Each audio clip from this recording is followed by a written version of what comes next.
Hi everyone, this is Puneet, and my topic for the term paper is inclusive leadership. And what is inclusive leadership is basically a unique and emerging formula that is emerging in organization these days. And what it allows the organization to or any business to attract wide variety of customers from the different age group, from the diverse group of people. They may be from different age groups, from different backgrounds, from different cultures.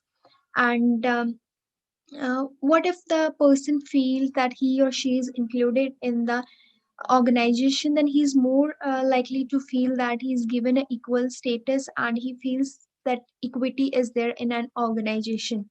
So what will be the benefit that if he feels that he's treated fairly? So the benefit of this will be that he will be able to collaborate with the other people in the organization, and he will be able to speak up clearly what is his what he wants from the organization, what are his motives, so that leaders can work accordingly.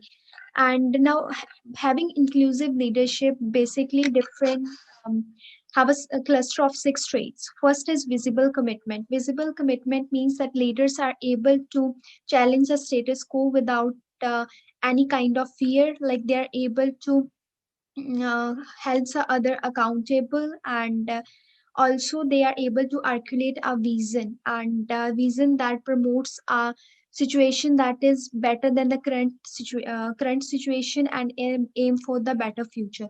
Then come humility. Humility basically means that when you provide space to others for doing something good, and you have sense of feelings for the others, you are able to understand them, and you can get emotionally attachment with them. You can understand their fear, their pain. And then comes awareness of the bias.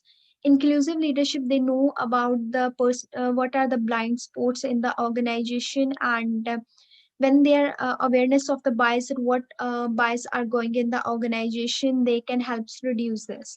Then curiosity about others. Inclusive leaders, they basically want that they should include everyone. So in order to include everyone, they need to have a better understanding of other people who are in the organization. So they have the curiosity to understand others, and so then they can understand them and work accordingly with them. Then comes the cultural intelligence. It is very important for the inclusive leadership to have cultural intelligence, so that they can understand people from different cultures, and they can understand what are their motives, what they want, what are their expectations from the organization.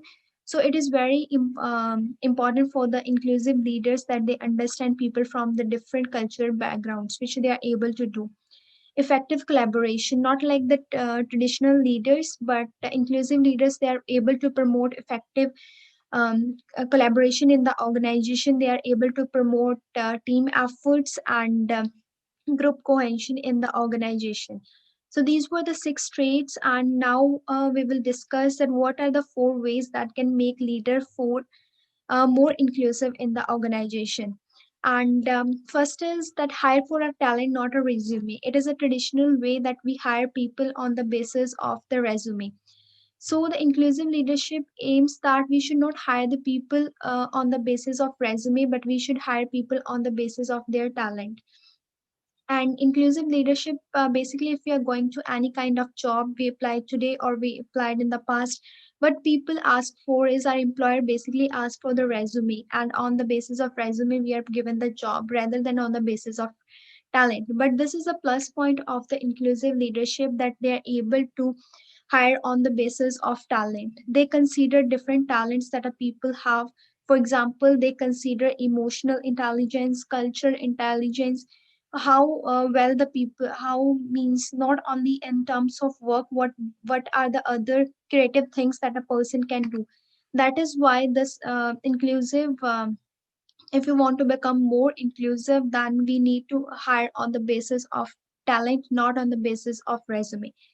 Then is for becoming a leader to be inclusive, we need unleash everyone's creativity. Traditional leaders, what they focus is basically on that if a work is being completed or not. It doesn't matter how it is being completed. At the end of day, what they want is that their work should be done. They are not concerned with the person who is completing the work, how he is completing. But for inclusive leadership, we need to unleash the creativity. We need to provide the platform where a person can show his her talent, his her capability. Then comes third is that use opportunity as your primary development tool. Traditional leaders, they don't provide the opportunity to the people so that they can develop their talent and they can focus on the career, they can promote their career, they can do something better, and they can unleash their creativity. But what were their aim? That, for example, they just put the restrictions that only a certain group of age of people can get this position, no matter that a person is capable of taking that position or not. So that is, but if you're talking about, if we want to be an inclusive leadership, then we should promote opportunities. We should provide opportunity to the group of people so that they can promote themselves, they can show their talent. Then then fourth is that foster competition and collaboration. Inclusive leaders, they if we want to become an inclusive leadership, we should promote both competition and collaboration. If you're talking about the traditional methods, then they only promote either competition in the organization or collaboration. But the aim of the inclusive leader should be that it should be both competition as well as collaboration. They should promote the team efforts also along with the competition, and they should provide something challenging and promote group cohesion. Then comes that third, what I have talked about is why inclusive leadership is good for the organization. Today, we know that we are having demographic patterns, lot of things are changing.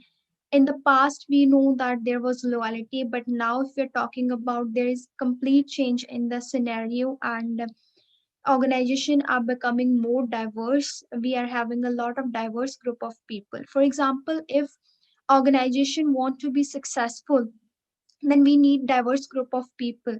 Because if you're talking about any country, there are people from different culture, different, not about different, it's not about the thing about different culture, but there are people who belong to same culture but their viewpoints are different. For example, a person who having age 80, his viewpoint must be different from the person who belongs to a young age group. So organization is becoming very diverse, and but it is, we cannot just it is very important for the organization to be diverse. It's not that we can only put a certain group of people in an organization, because different people have different viewpoints that are necessary for the organization to the run. A person with the a person who is adult, he might have more experience that is required for the organization to be successful. And that is why diversity is required in the organization. It has often found in a lot of surveys that most successful organizations are heterogeneous. They are likely to show more output, more high performance in comparison to the organization that are homogeneous. And that is why we need to serve a lot of people who are from different backgrounds and group diverse group of people. That is why it is very necessary that an organization should be inclusive in order to promote diversity and in order to maintain that diversity. Then comes diversity and inclusion. Diversity cannot stick without inclusion. We know what are the advantages of the diversity. So if we want diversity to remain in the organization, then, and we want that our organization should retain a majority of people, and we want to attract wide variety of customers, then it is very important that organization should be diverse, and diverse organization cannot stick without inclusion. Because different people in the organization, they have different meanings, different values, and they have different objectives if they are coming to our organization. Person who is in 80s, he might have that he want uh, pay from a company, or like he want a pension from the company. But if we are talking about the young people, he might be that he want a permanent job or a job with a high salary. So different people from different backgrounds, they have different points. So in order that we want that they should remain in the organization, we should promote inclusivity and we should provide everyone, we should treat fairly so that they remain with the organization and they can easily speak up, they can clearly speak up what they want. Then comes the four strategies of creating inclusive workplace. What are the four strategies that can be included for making the workplace inclusive? First is it emphasize a compelling case for diversity and inclusion. We should emphasize diversity in the organization. I've talked many times about benefits of the diversity. What are its benefit? So we should emphasize diversity in the organization. We should promote inclusivity in the organization.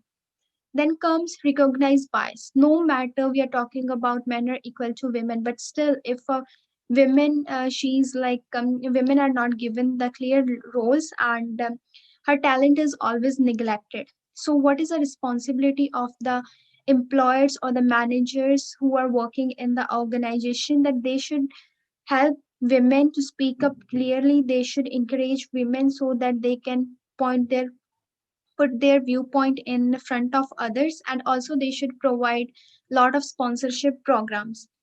Then comes third is that provide sponsorship program, and we know that there are a lot of cost pressures on the organization, but if we provide sponsorship programs, then benefit from these kinds of sponsorship programs would be much more in comparison to what is their cost. And by promoting this kind of sponsorship program, we can help women to promote their talent, and they can be more successful in their career and they can climb the ladder of the success. Then comes holds leader accountable. Fourth is that for creating an inclusive work place, we should hold a leader accountable, that for whatever successful things he she has done, he she should be hold the accountable for that and should be praised for what he has done. And if something is negative being done, we should at the same time hold for that thing also. At last, I would like to say that in having an inclusive leadership is very important, and basically, leader from diverse group of people, they can promote inclusive leadership more in comparison to the others. And basically, these were the characteristics of the inclusive leaders, that they promote different promote people, and they take involve people in their decision making, and they are fearless. So basically, this is what I wanted to talk about the inclusive leadership. Thank you.